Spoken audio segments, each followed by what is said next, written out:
Hello, everybody. Welcome to Attitudes with Andy. Thank you so much for being here. This is the place where we get to learn and grow together from the incredible guests that we have on.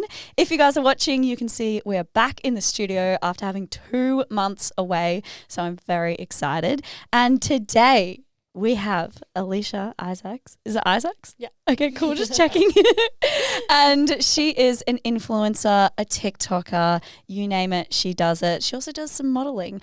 But today I'm very excited because we're going to be delving into what it is like to be a full-time influencer, the behind the scenes, how she built her beautiful community, and so much more because she has a very special story to tell. So I'm very excited for this. So welcome to the podcast. Thank you so much for having me. No worries. I was like really staring at that camera.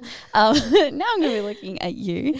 So you have like over 400,000 followers across Instagram and TikTok. Yeah. I think I have just under 330 on TikTok and then over 100 on Instagram. Just casually. I love that. So that is so many people, and you post really good like dancing videos and funny videos. And as I said before, I got into a bit of a scroll hole watching your content. I was like, this is good. This is making me smile.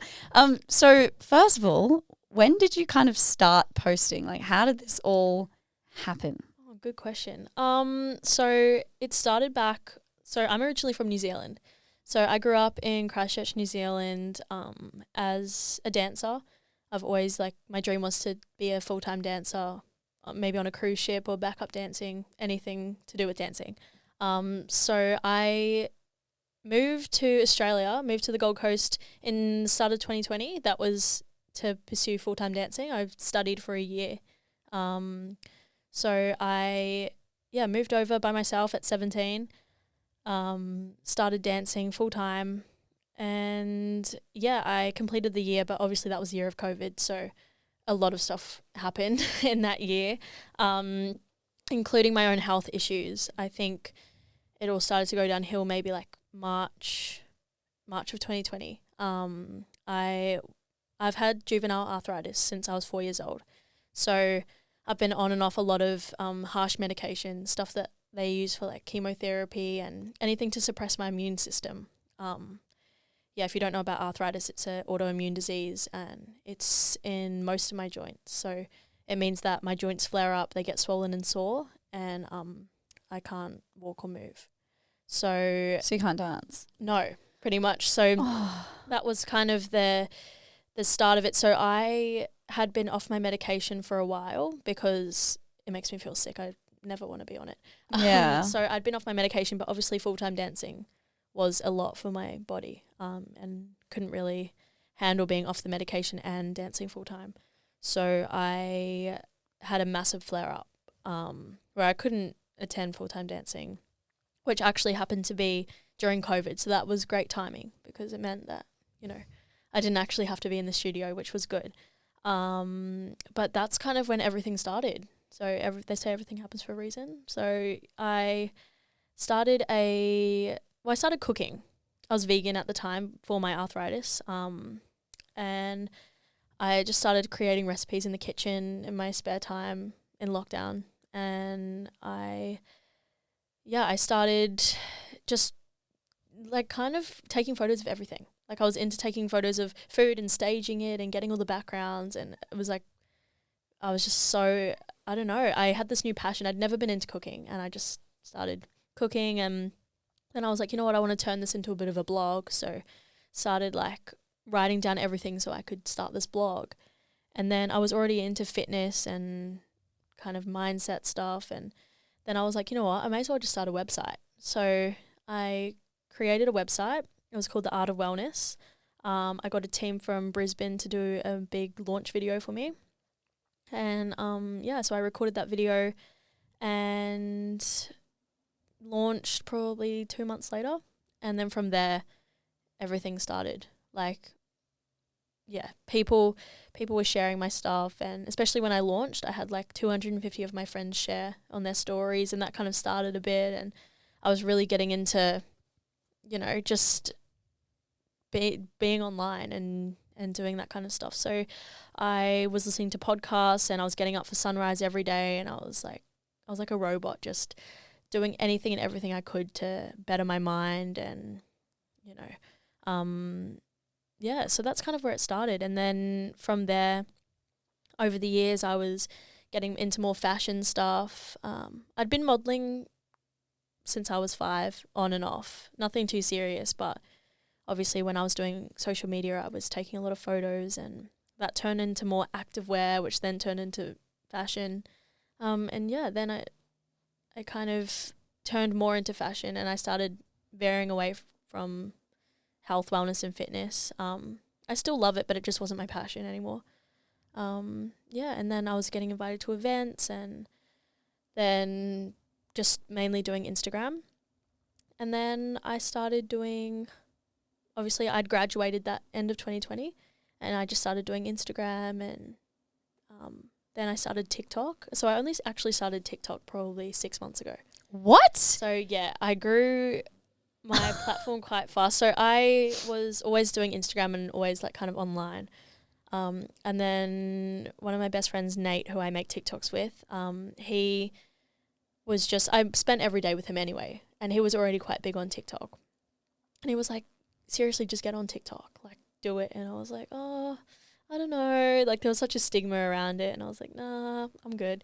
And then he was like, no, you just please do it for a week and just see how it goes. And in the first week, I think I got like 50,000, 60,000 followers. Oh my gosh. And I was like, oh, it's kind of fun. Like I just, because it was growing so fast, you know, of course I wanted to keep making videos. Yeah. So we spent like all of the Christmas holidays like creating videos, and just like every single day, 12 hours, like full production, just like creating these videos, posting 5 to 10 videos a day.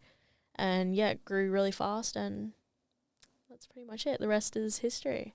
Wow. Yeah, so that's kind of like everything in a nutshell. Everything condensed. That Yeah. is, there's so much to unpack there. Yeah. I definitely do want to like go down the path of talking about the influencer life. But Yep. before we do, Yep. I would love to talk about your arthritis. Yep. So you have early arthritis. So I have juvenile arthritis. So the long name is juvenile idiopathic psoriatic arthritis. So it's just like mumble jumble.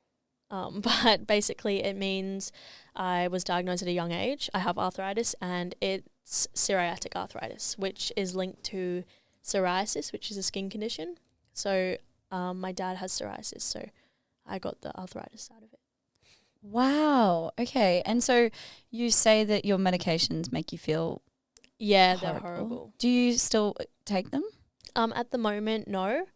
Hopefully I can stay off it. I actually had a flare-up probably a couple of weeks ago. So I had both knees drained and then infused. So they put a steroid into the joint, and it just means that I can walk and move properly.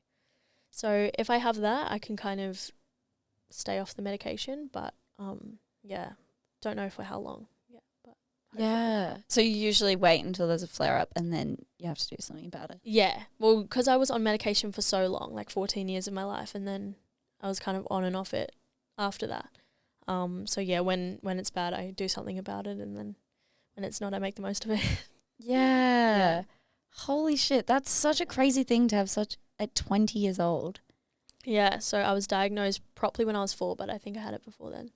So growing up, it's also, because it's a condition that you can't see, it's hard to explain. You know, like I could be running 1 minute and then on the floor the next, and no one could understand why, like they can't see anything's wrong with me. So why am I in pain, and why do I have to sit out of anything and everything? Like in dancing, I would have to sit out, or in sports at school, because I just couldn't do it. But because I could do it yesterday, they don't understand. And maybe I could do it tomorrow. So one day people would think that, you know, I'd just be playing on it. Oh my gosh. Yeah. And especially kids can be so cruel as well. Yeah. So you're just like, no, I swear. Yeah. Yeah, and I definitely didn't want to miss out. Like I wasn't a kid that just purposely wanted to miss out. So it was annoying, but at the end of the day, like all of the stuff that happened with that got me to like where I am now. So I wouldn't trade it for the world. Oh, wow. Yeah, you seem to have like quite a positive mindset around this. Yeah, I mean, what can you do really? I think, you know, a lot of people have it worse, a lot worse. You know what I mean? Mine is a physical condition, and I'm grateful that it is a physical condition. My brain works, I can talk, just because I'm in pain. like I can still live a normal-ish life, which I'm very grateful for. And I think, you know, it doesn't invalidate what I have, but it just, you know, put it into perspective, and it just makes me, you know, a bit grateful for what I have. Yeah. What's it like when you have your flare-ups and then they put the steroids in and then fix you and then you're feeling good? Like, what's going through your mind? Oh, so like it's obviously awful when I do have a flare-up. Like, I'm in a lot of pain all the time. I can't do things, like everyday things, you know, opening a jar. Get frustrated. I can't even use my fingers properly. Or Really? Because they're like... Yeah, so it's everywhere, like my toes, my ankles, knees, wrists, elbows, in my jaw, and I have it in my eyes as well. So it's a bit random. It's called uveitis. It's a bit random. But yeah, so I have it in a lot of places, and it does affect everyday stuff when it does flare up. But my main joints are my knees and my wrist as well. So both of my knees, and that's really the thing that affects me the most, because if they're flared up, I can't walk, or I can't do things, like can't live an active life, which gets to my head a bit. Yeah. But yeah, so I just go in and they drain all the fluid off. So they can get anywhere between like 30 and 50 mils of fluid off my knees. Like, it's pretty crazy. And then they just go in with a steroid and, yeah, inject it right into the joint. And then I can't walk for it's better to not walk for about a day, and then I can run around. Like, it's a miracle, but Whoa. Yeah. So, but the thing is, the downside of that is, if I do have those injections, they're actually really bad for my bones. So they can, like, the steroid can eat away at your bones and, like, you know, make them really weak. So, you know, in the long term, to have it all the time is really bad for you, you know, for like knee replacements and stuff later on. But for now, in my prime years, it's working. So just go with that and deal with the rest later. Damn. And hopefully by then they'll have maybe made progress with what they can do. Yeah, who knows? I mean, my boyfriend is determined that he's going to Turkey to find a cure, so maybe he'll be the one that does it. But who knows? Yeah. So I think medicine's developing. Everything's evolving, really. So who knows? We just got to hope for the best and do everything that we can. But yeah, I think being vegan helped a lot as well. So it's just kind of like weighing up the pros and cons of everything and deciding the route that I want to go down. Like, everyone treats their conditions differently. So yeah, I think I've got it under control to an extent. I just need to try to not put as much medication in my body and be better with my eating. And yeah, just I think I need to educate myself more as well, because I know a lot, but there's so much out there that I don't know. And I could learn. Like, I can spend the time learning and I will be better for it. So I need to be better at that as well. But yeah. Yeah, you must take your health a lot more seriously than maybe other people, because you have a reason. Yeah, definitely. But I think it's like anyone, you take your health seriously when it's bad.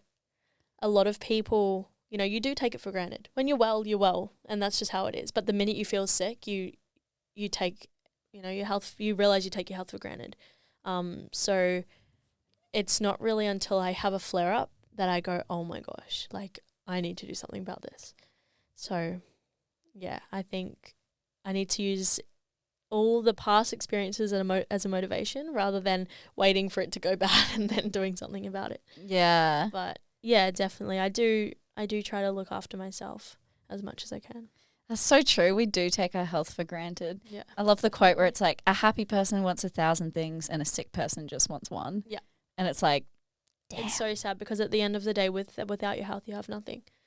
Like, all you want is your family and friends and yourself well, because life is so short, and that's the only thing that you have. Like, the things, you know, you can have as many cars and bags and, you know, just anything, clothes. People are so into what's next, and it's like, if you have your health, that's all you need. You know, good people around you and your health. That's all you could want. So yes. Yeah. Like, I feel like you're a wise soul and you're only 20. I love this. Not only 20, you're 20. I'm 20. Well, I'd like you to say only. I'm feeling a bit old. No. I can't cope that I'm 20, but it's okay. No. I'm learning to live with it. I feel like I have very high expectations of myself. So okay. I wanted to achieve a lot, And I think I have. Like I'm proud of what I've achieved, but like I want to achieve a lot. Do you know what I mean? I want to be like, wow, you're only 20. Like that's crazy. But you're only 20. You've done. Why? Yeah. Where's this come from? Where's this like? It's I just really want to myself. achieve. Yeah, I've just always been like, I want to be successful. And I know that's like a big word and you'll never probably feel it in yourself. But for me, like success is like in stages. And I feel like there's a certain stage of success that I wanted to be at. What my was the age. stage of success? There's just like a lot of like goals that I want or wanted to achieve, which I'm heading towards, but I haven't achieved yet. And they're just like little things that I want to do for people. And yeah, there's just a lot of things that I need to make happen. So I'm going to do it. It's just I would have loved to be like done that at 20. But it's okay. I can do it at 21. That's so fine. It's so chill, guys. We got time. You'll hear about it in a couple of years. You'll know what I'm talking about. Okay, I like it. You're keeping your goals close to you, and I like that. Yeah. I'm like that too. It's important to like, you know, not let everyone know. Like, and it's not that anything's a secret. It's just, you know, if you work in silence and then you let success be your noise. I think that's like one of my favorite quotes is, you know, the people who are gloating about it before it's been done, like how much work's going into it. Like you work in silence and success will be your noise. Yes. Yeah. I love that. What's your definition of success? It changes every day. It changes every single day. Every day works. Well, what's today's? I think it's just right now it's happiness. Like that is success for me. Because as I said, like that's all you need. Your family and friends, good people around you, and to be happy. Because that in this day and age, that mental health is such a big problem. That if you can achieve being happy in your life, whether it's scrubbing the floors somewhere or being a pop star, like if you have happiness, that's all that I could want right now. Yeah. So I'm definitely on the way to that. Like I am extremely happy in every area of my life. So yeah. Oh, that makes me feel happy. Yeah, that's a good definition. Yeah. But I think there's also success in everything. You know, like what's success in your job, what's success in life and in relationships, and there's different success for everything in life. So depends what we're talking about. Yeah, there are lots of little pockets of life. Yeah, definitely. Yeah. I like that. So I'm wondering, it is I think like 10:30, 11 on a Thursday. Yeah. What's an average day for you look like as a That's a good question. It's definitely always different. Like I have a lot of work to do, but it's always on my time, which is great. I love it. So usually my boyfriend wakes up anywhere between 3 and 5. So he wakes up early, doesn't he? Yeah, he's a very hard worker. So yeah, anywhere between 3 and 5, usually I'll be awake. Whether I choose to go back to sleep or not is another story. But yeah, like so I like to get up pretty early, at least by 6:30 I'd say. Go for a little walk, get a coffee or a chai. I love chais right now. Love it. And then I go back home. I'll do a bit of scrolling, just try and find some trends on TikTok because every day, obviously, for like an hour, I have to go and find what's trending. So I have a look at that and then do some emails, just make sure that I'm up to date with everything, and then I'll start my checklist. And I just put everything that I need to do in a day. And then, yeah, I go from there. Some days it's filming content or going to an event or, yeah, even sometimes I'm just hanging out with my friends or meeting up with new people to network. It's always different. Sometimes I'm on the construction site. My boyfriend owns a construction company, so I like to go to work with him sometimes and just I don't even know, just look important even though I don't know what I'm doing. Do you get a pink vest? Oh, don't worry, I've requested one. I'm still waiting for it. You need a pink vest. I've requested pink boots, pink vest, and a pink hard hat. But note that down. It's coming. It's coming. But yeah, so every day is very different. I don't have a day that's the same. But in a day, I like to make sure that I've got all my content done. I hang out with my friend Nate. We always film. And then I usually also hang out with my best friend Summer. And she's also a model. She's very well known on the coast and she's amazing at what she does. So, yeah, we go and take photos together as well. So all of my network, like all of my closest friends do social media full time. That's cool. So it's nice because we all understand it. Everyone can help each other out. You know, even if it is just going and taking photos. Some days I want to take photos and no one else does, but they'll still come and take photos of me and vice versa. So it works really well, having everyone in the same kind of field. But yeah. No, that's cool because they just, they get it. They're not going to be like, oh. You're like, no, this is literally my job, okay? Yeah. So, you know, for the people who aren't in the influencer world, especially maybe like, you know, maybe parents might be like, oh, these TikTokers just dance around for like, they make a 7-minute video and oh no, not a 7-minute video. They make like a 7-second video each day, and that's all they do. Yeah. And they make it seem like you guys don't really like do any work. Yeah. What are your thoughts on that? Yeah, it's definitely not what it looks like.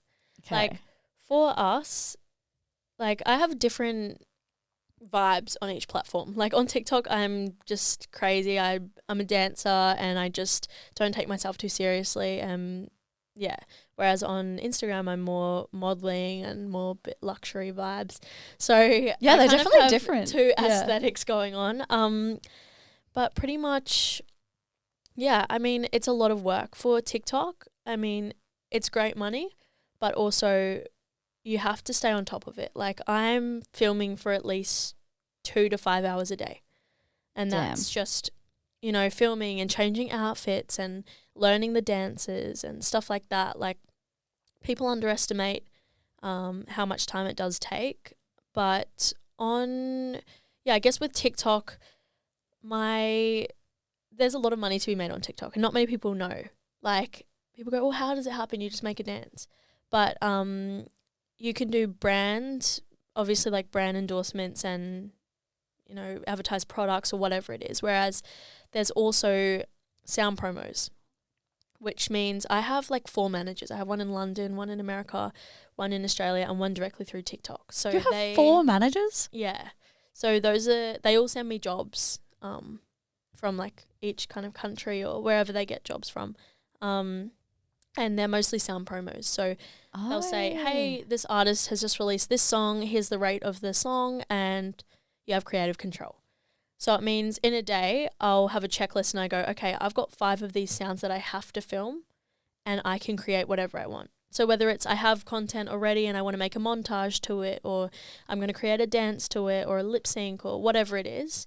So yeah, it's like obviously I have to get all those done in a day because there's deadlines and all that kind of stuff, as well as keeping up with the trending ones, because the sound promos are the ones that don't reach as much because obviously it's a new sound. They're trying to get it out. Yeah. And it still does great, but it's not like a sound that's trending and it just automatically is pushed out to everyone because it's trending. So there's kind of 2 sides to it. So those, I have to make sure that I've got all of the ones that I need to do and then the sounds that I want to do.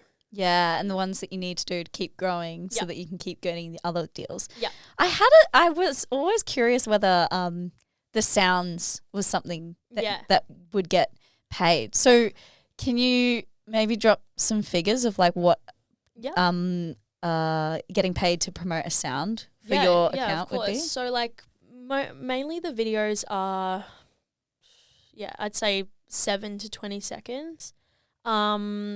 And the usual rate for a TikTok is like 1,000 for a sound promo. That's so good. So if you have like 5 of those in a day, like you can smash it out and it's amazing.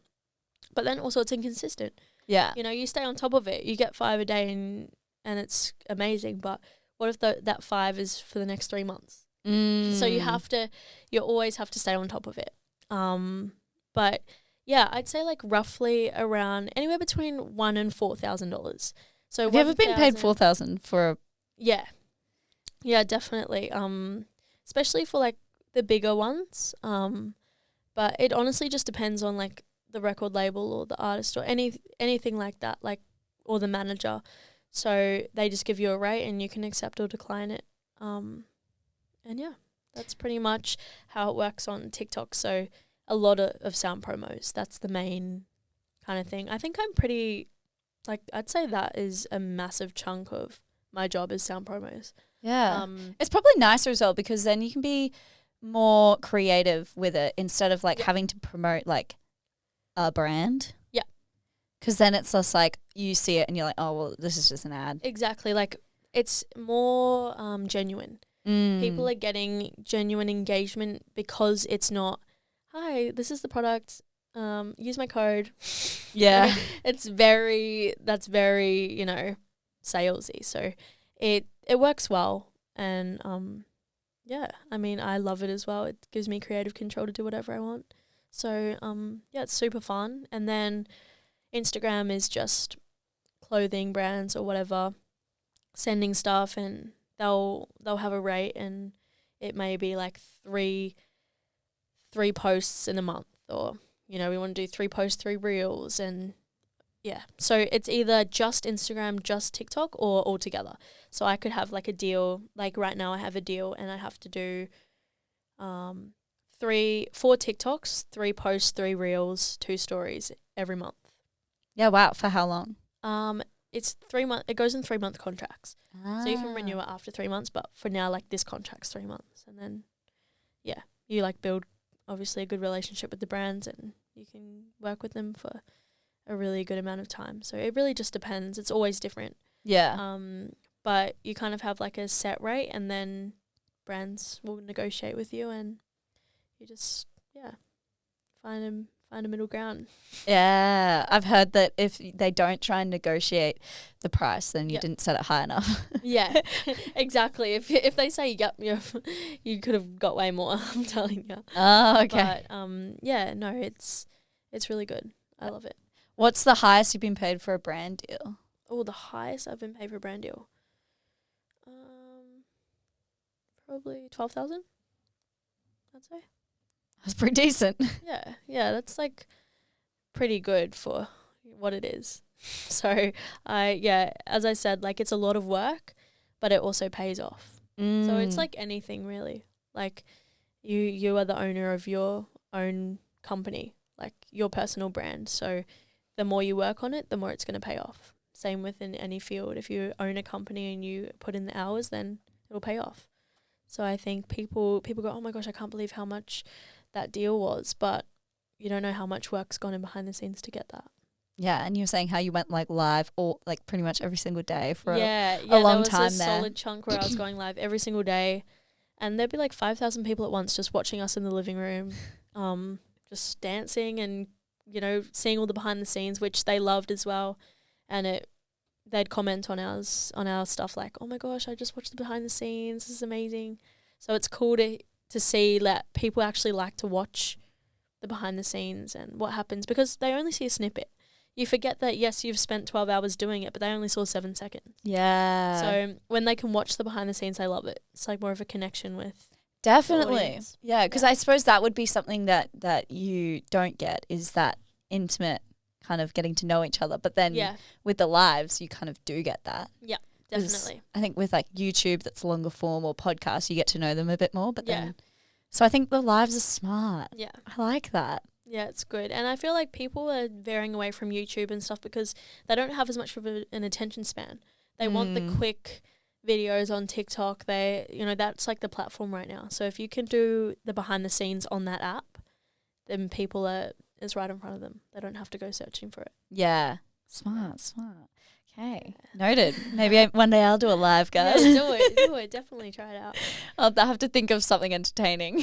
I'll be like, this is the dog I live with. But that's the thing, it just comes. Like, you don't have to force it. Okay. I think that's when the best content comes. We get the most viewers when we're not trying. We're on the floor laughing about something that we've done. Like, we don't even remember they're there. And that's when the people love to watch. Ah, okay. It's not the stage stuff like, hi guys, this is what I had for breakfast. Hey, everyone. Yeah. So I think it's a really good way to do it. If it's something you're comfortable with, then yeah, definitely. Okay. That's good. Just jumping back to the brands. Yeah. What's it like trying to find brands that you like actually want to promote? And do you say no to a lot of people? Yeah, definitely. I think it's always interesting. Brands reach out. Brands, when you start to work with one brand, they'll get in touch with you. Your email's on your profile, so it's very easy for them to find you. But at the start, like obviously you have to be proactive about it. So at the start, you find the brands you want to work with, and you find a way. Whether it's you could DM them or find their email, and maybe you start doing contra with them, just gifting and stuff like that. And then the longer you work with them, or the more of an audience you build, then obviously you'll start to get paid for it. So nowadays I get a lot of offers, and I just take the ones that I really want and the ones that align with me. But obviously, yeah, it kind of just depends on your audience and what you're promoting. But yeah, all of the brands now come to me, which is really nice. Or my managers will get it.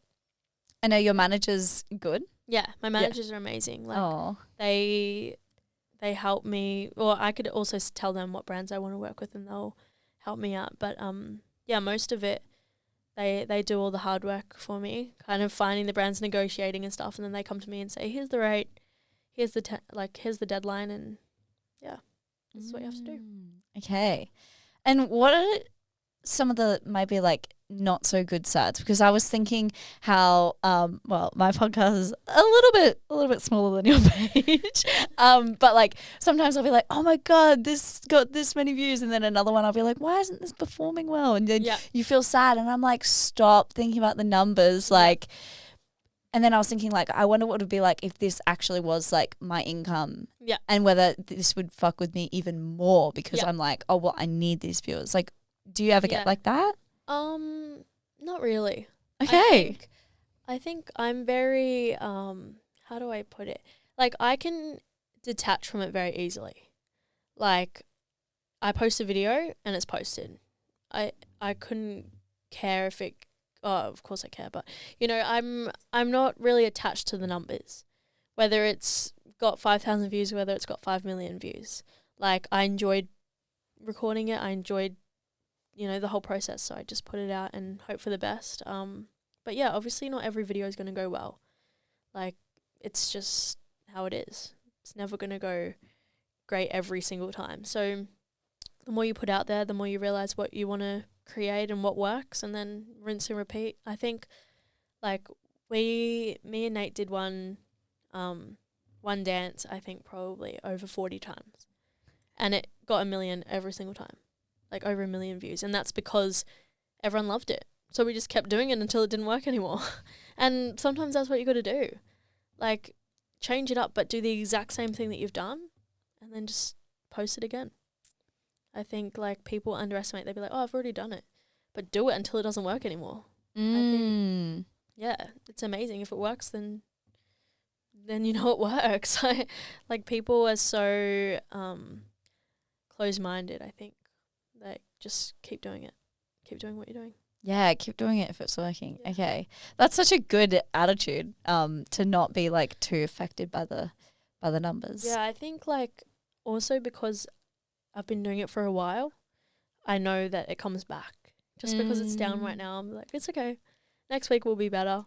Like, there's no, oh my gosh, why is it doing this? Freaking out. Like, I know that it will come back. It goes in waves, and you just have to roll with it. If you let it stress you out, then like, it's just going to take over everything. Oh, do you know what? Everything you just said, I was like, oh, that relates to happiness, doesn't it? Yeah, if it goes out for a little bit, it'll come back. Yeah, exactly. Like, comes in waves. It's just, at the end of the day, yes, it is my job and my income, but it's only the online world. Do you know what I mean? It's not real life. And I think if I don't take it too seriously, like, what's the worst that's going to happen? I find something else. And that's okay. Like, I love it, and I don't want to trade it for anything. But it's not the end of the world. So, yeah. I think I love it, and it's my passion, but also, it's not everything. I think people let it take over their lives, and they get, they get a big head about it sometimes. Like, people are like, oh my gosh, I have this amount of followers, like, but it's just a number. In the real world, what kind of person are you? Because if you've got 1 million followers and you're not a nice person, like it's irrelevant. Like none of that matters. It's about how you treat people in the real world and how you deal with people in the industry. Same with modeling and all that kind of stuff. You go to a photo shoot, if you treat people badly, they don't want you back. Like people know. Like word gets around. The industry is so small. And that's another thing, is that everyone knows everyone in the industry. So you find out everything. So if you be a good person, then that's the name that you're going to have, or the reputation you'll have. Yeah. You're just 20. Oh my God. I love this so much. Okay, so you do quite a bit of modeling as well? Yeah. It comes in waves. Like I do modeling, but my main stuff is just social media and online. But yeah, I've done like a few shoots for e-com brands, or all different kind of stuff, lifestyle stuff, kind of whatever pops up. Yeah. And you enjoy that? Yeah, it's so much fun. I love modeling. It's obviously a very hard industry. Same with dancing, modeling, like all of this kind of being in front of the camera or on stage or whatever it is, like it takes a toll on your mental health. Like I struggled a bit with my eating, obviously I think most models or dancers go through it. So yeah. Like thinking that your body needs to look a certain way for gigs. Yeah, definitely like body dysmorphia and just like, restricting what you eat to look a certain way. But as soon as you can overcome that and learn that it's not going to affect anything. If anything, by doing that, it affects your mental health, which affects how you treat people, or the way you create your content isn't going to be the same. So it is a very hard thing, but once you do get through it. So once you come out the other side, it's the best, and I love the industry for the most part. But there is a few things that obviously aren't too fun. Like that side of things. Yeah, definitely. It's I don't think people, I mean, it's talked about a lot, but there's not a lot of help out there for people, I think, who are in the industry. Like once you're in it and you're doing everything, it's like, okay, great, like I'm making this money, I'm doing what I love, but at what cost? I can imagine it would be quite easy to get like sucked into it as well and not realize. Yeah, definitely. You don't realize. You definitely don't. Like I was obsessive over my eating. Wow. Like it was wild. I would be training for 6-7 hours a day at the dance studio, and then I'd be running 10 kilometers on the treadmill in the morning and at night. And then I would be eating the bare minimum and just like on this obsessive kind of pattern, and it was just every single day. But yeah. And you didn't think, you were like, that's normal? Yeah, you just don't really realize. Like people tell you like, oh, I don't know if that's too healthy. You're like, oh, I'm fine. I'm so fine. And then, are you kidding me? I am epitome of health. Like, what do you mean? But when you come out the other side, you're like, oh yeah, actually probably that wasn't the best thing for me. But it's okay, it happens.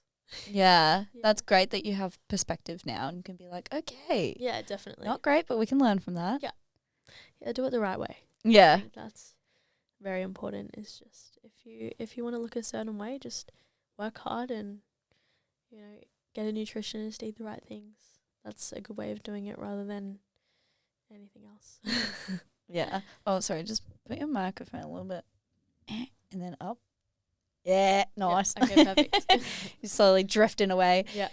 Also, what made you want to move to the Gold Coast? Was it for just dancing? It was for dancing. So because of my health, I dropped out of school when I was 15, 16. And then I was doing online school and I hated online school. So I left school and I was just doing it because I never really went anyway because of my health. So I thought if I can do it online, it's going to be better. So convinced my parents to let me do online school. And I would literally do anything but online school. Like I would be learning piano and I would be, doing anything possible accept my work. So that was like 6 months of the year where I just didn't do schoolwork. And then it got to the middle of the year and my dance teacher in New Zealand was like, oh, what do you want to do? Like, what do you want to do with your life? And I was like, you know what? I'd love to do full-time dancing. She was like, all right, like, let's audition. So she got me in the studio and we filmed a show reel to send away. And I think the next day I heard back and said that I got in. Oh so my it all gosh. happened very fast. Like, I didn't think I was going to move. And then, so I said to my parents, if I get into this full-time dance school, can I flag online school? Like, I just won't do it and I'll work on my dancing and go travel and dance. But if obviously I don't get in, then I'll do all of my schoolwork in the 6 months. So they were like, okay, whatever. So, I got into this dance school and then get up to move and moved over at 17 and then COVID hit and I was kind of stuck here for like a year and a half. So I literally moved out of home and never returned. So it was pretty wild. Most people move out of home and go back the next week, but Yeah. I was stuck here for a while. Have you been back home since? Yeah, I have now. But there was a solid, I think, year and a half where I'd literally moved out of home and didn't go back. Sheesh. Yeah, the borders were closed and Yeah, they were. couldn't go. I'm surprised you don't have an accent, by the way. Yeah, I lost my accent. A lot of people think that I put on an Australian accent. And I'm like, but, you know, to be fair, I did lose it. It's actually been over time, but a lot of people said that I started to have an accent like 6 months after I moved here. So a lot of people are like, why are you putting on an accent? Like, just talk normally. You're like, I am. I promise. It's not an act. I couldn't, do it for that long. Oh, you must be one of those people who just pick up accents easily. Yeah. Well, when I moved here, I moved in with Australians, danced with Australians. Like, everything that I did was with Australians. So I guess it's inevitable, isn't it? You're like, good night, mate. Yeah, like I talked to my parents like at night on FaceTime. That was about all the Kiwi interaction I had. Yeah. But I used to have the thickest New Zealand accent. Did you? It's wild, yeah. Yeah, I used to have a very thick New Zealand accent. I love a good New Zealand accent. But your accent's still good. I don't. I couldn't. I'm actually glad that I don't have one now. I can't stand it anymore. You're like, thank God. Yeah. Sorry, just jumping right back to the conversation. We really got distracted there. Love it though. What's it like having like kind of all this free time, not free time because you're working, but like alone time? Because a lot of people will go into an office, say, and have team and they'll be with people all the time. What's it like having like a lot of alone time? Well, the thing is I'm not really ever alone. I have a lot of time free, but I kind of fill it with people. I think obviously with my friend Nate, who I film with, we're filming a lot of the time. And then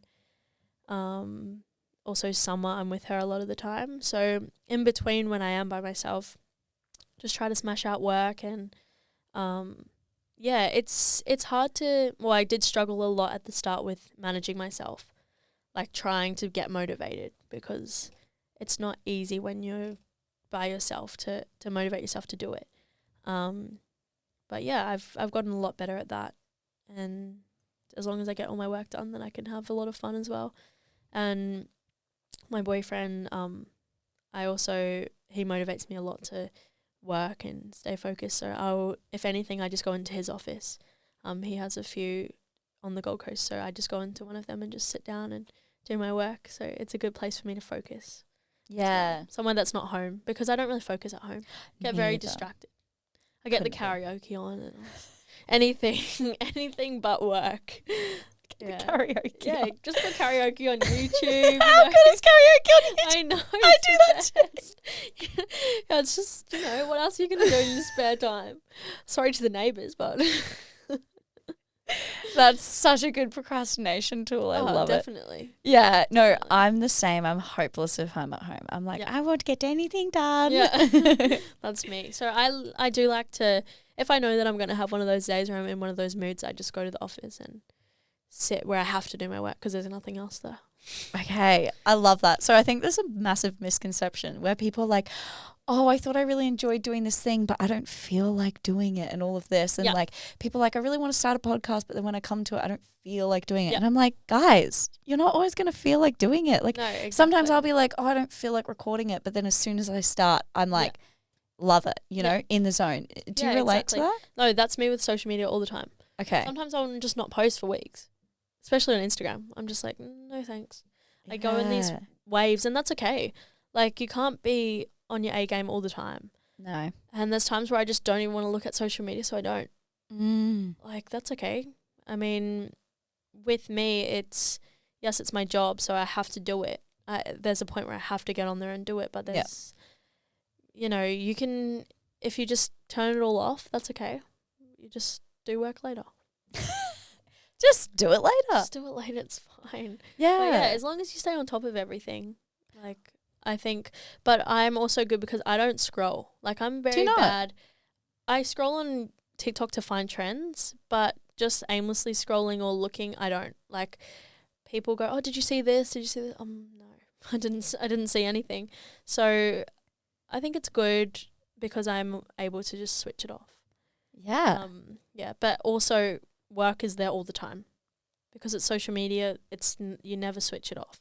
So it's like you're working 24/7, but also whenever you want. But then if you open your Instagram, the DMs are work DMs, and you open up your TikTok and it's all to do with work. Jesus, your DMs must be flooded all the time. Yeah, I do miss. I'm very bad at DMs. I'm bad at DMs. Pretty much the only way of getting a hold of me is text message. Yeah, that's why I asked your boyfriend for the number because I was like, if I message her, she's never going to see this message. Yeah, like I'm very slack. Even just like Snapchat's like 2 to 5 business days. Same with DMs. So the only way to get to me is actually even calling. Just got to call me. That's it. Yeah. Like text messages might even be a few days. It's so bad. Oh, that's right. You get there in the end. Yeah, exactly. Yeah. Exactly. But the funny thing is, my boyfriend, like, everyone goes through me as well. Like, they message me and say, can you get him to check his messages? I'm like, are you kidding? I'm like his manager too. Yeah, you are. Yeah, I'm like, can't even check my own messages. Oh, no, you're both very busy. Business kings and queens. Yeah. So we love it. We try. Bit of a power couple, one would say. So we like to end every podcast with the Fast Five. Just going to ask you 5 questions and just answer it with whatever comes to your mind first. Okay. But before we go into that, is there anything else you'd like to sprinkle into this podcast? No, I think that's it. Live your life. Live your just dreams. Live life. Be happy. Oh. Don't care what anyone else thinks. I think that's a very big one. Just if I listened to what anyone else thought, I would have never done what I did. So just don't worry about what anyone else thinks. It's your life. You're the only one that's living it, so enjoy. That's main character energy. And I'm here for it. Okay, first question I have for you. What is the best piece of advice you've ever been given? Is to not listen to what anyone else thinks. I think that is the main one. Is just, I mean, anyone else that has a judgment is just jealous. So just do what you love and, like, I think don't also, how do I say it? Like, don't let people determine your future, like, because at the end of the day they're not probably going to be around for your future. We always think people thinking about us way more than what they actually are. Yeah, exactly. Like, people's judgment is very irrelevant, and they're only judging because they're jealous or because of they wish that they were where you are. So yeah. Amen. Yeah. Okay, what is your favorite podcast to listen to learn, like, about life or about? I listen to, like, motivational mindset. Like, I love the screaming podcasts. Like, just those I listen to motivational yeah, just like this, like the speeches. Yeah, like, if you want to be successful, get out of bed and move. Like, just screaming at you. I love them. Me It's too. my favorite. And they're usually like guys screaming at you, and then I'm like, okay, I'll get up. Fine, I'll do it. Like, good. Yeah, that's my favorite. Yeah, that one or gym motivation. If you type that in, Yep, all of those kind of ones. You gotta work. Yeah, exactly. And then there'll be, like, specific ones, like when you don't want to get out of bed in the morning, and then it's like, get up. Yes. Yeah, those are so good. And then you actually get to listen to snippets of good speakers, and then you can find the ones that There's sit like well normally with you. Montages. Yes, they're Montages of like 5 speakers. Yeah. So they're really good. And then sometimes you can overdo it, and you're like, okay. Yeah. Definitely. Like had enough. Yeah, I love that. Okay, what is one of the biggest regrets you have in your life? It's quite a deep one. Procrastinating. I think that like I procrastinate all the time, and I could have done a lot more in a shorter space of time if I didn't procrastinate. And like just be like, but I don't want to start. Like I'm scared it's not going to work out, and just putting it off because of fear. Pretty much, it's just always because of fear of failure. So I think if you just go and do it and stop procrastinating about it, like I would have got a lot more done in my time. I think a lot of people, including myself, can relate to that. Yeah. We do procrastinate, don't we? Yeah. And we have to Bad. call ourselves out on it. Yeah. It's very bad, but we just got to pull ourselves out of it. Yeah, as long as you're aware. Because when I'm doing it, I'm like Andy, and I'm like, okay. Yeah, definitely. Or speak to yourself like a child. Yeah, honestly, Mood. Yeah. Okay, that was number 3, right? Yeah. Okay. Maybe. You're like, maybe. Okay, what's the worst piece of advice you've ever been given? Go to university. Ooh. Yeah. Yeah. That's probably, and like that's just for me. Like some people, it's the best thing that they do, and for jobs, like of course, if you want to be a doctor, go. But yeah, if you're please. if you're just going for because you don't know what you're gonna do, like you're not gonna figure it out by going. I never went, but a lot of people told me that I should, and I'm so glad that I didn't. Because, I mean, I'm still quite young. Like, I'm 20. All of my friends are in uni back home. And, like, yeah, they regret going. Yeah. Yeah. No, so true. Yeah. Uni. Who needs that? Yeah, exactly. You'll be fine. Literally, you will be fine. I mean, you didn't even finish school and look at you. We love that. Exactly. I mean, it's like I just got a few years ahead because of it. So, if anything, if you use your time well, Yes. then you can get ahead from doing it. Yeah. As long as you're doing something. Yeah, exactly. Okay. So you mentioned happiness before, and that happiness is your aim. Yeah. As it should be for everyone. I really am passionate about that as well. So what are some things that like habits or rituals that you do that help with your happiness? I love sunrise. Like going and watching a sunrise is my favorite. Like I haven't really been as good about doing it lately, but that's one thing that puts me in the best mindset is just going and watching the sunrise and listening to a podcast. Oh. Yeah, and then like going for walks at night. Like me and my boyfriend always go for walks without our phones and just go and disconnect, and that's like one of my favorite things as well because, you know, it really gives you a chance just to actually switch off. Yeah, and also those are probably my main ones that I really like to do. I like that. Yeah. Connection, nature. Yeah, definitely. That's the one thing that like technology will never replace is human connection. There's, you know, everything is evolving and AI is coming, but it can never replace human connection. I agree. Yeah. So much. Oh, you got it all down packed. I really do agree with you though. It's like nothing matters apart from like our connections with people. Because you can have all the successes, the mansion, the car, but if you've no one to share it with, what's the point? What is the point? Yeah. Boom. Exactly. And I think you figure that out. We've both figured that out. Yes. But it's like obviously still go be a boss queen and do it all, but also exactly. But that's the thing. That's like the biggest thing that I've learned is you can have it all. Like it's not this or that.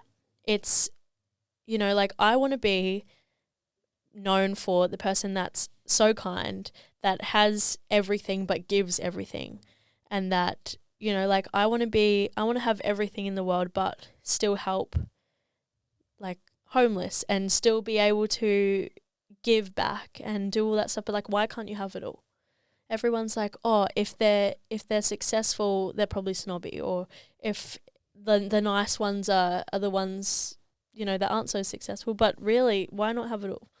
And that's the one thing that is like, that's, I guess, one of my goals is to have it all in every aspect. Yes. That's so true. We always think there has to be a trade-off. And I literally have you read the book, You're a Badass at Making Money? No, I haven't. Oh, well, read it or listen to it if you prefer to listen. But it's so good. And they talk about like, why do you think that you either can be rich or poor and have good relationships? It's like, you can have both. It's like, you can have both. why are we accepting it? And I was like, just because you're going to drive a nice car doesn't mean that you can't go and give thousands of dollars to people who need it. Like, there's not one or the other. Like, you can have it all. And that's exactly what I want to do, is I just want to be the girl that has it all. Yes. Yeah. We love that. Oh, amazing. Well, I know we've already done 5, but the last question I'd like to ask you is, if you could embed a habit or a mindset into the listeners' ears that they are going to do, they're going to do it every day, whether it's something that they tell themselves or a habit to make themselves a better person, what would it be? Get up early. Because I think if you get up early and start your day right, then the whole day is set out for you. You achieve a lot more. Me getting up at 4 a.m. is so much more helpful than me getting up at 8. And that's just because I get everything done before the sun's even up, and you're already in the best headspace to start your day. So then your day will be better. Yes. I love it. Yeah, because your boyfriend always posts about how he gets up at, around about 4 and does his work. And I've just got back from overseas, so I'm a bit jet lagged. So I'm utilizing that. And I've been waking up really early, doing like a few hours on the computer, and then getting to go see the sunrise. And I'm like, I get it. You've already gotten so much done. Yeah, because then you go and it's 7 o'clock in the morning. You're like, oh, I've done all my emails. I've done everything that I need to do. Yeah. So you're already a step ahead, and then you can focus on doing other things in your day. Yeah. Rather than having to catch up at 8 o'clock and using those 2 hours. It's already the middle of the day. So, yeah, I think getting up early is the biggest one for everyone, I think. Amen. All right, guys, set those alarms. Well, thank you so much for coming on the podcast. Thank you so much for having me. I have absolutely loved it. I genuinely feel so re-energized and happy. I think getting to know you has been really beautiful, and your story is just amazing. And the way you think about the world and everything you're doing, I'm so excited to see what you have in the works as well. So watch this space. But if people want to follow you on TikTok and Instagram, what are your handles? Yep, it's just Alisha.Isaacs, so ALISHA.ISAACS on both. Perfect. I'll also put that in the show notes. Perfect. But thank you guys for listening. If you did enjoy it, feel free to screenshot it, put it on your story, and tag us, as we'd love to see who is listening. You can click follow and subscribe on whatever platform you're on, and leave a cheeky review if you're feeling crazy. And that's enough plugging for today. I'll see you guys next week for another episode. Bye.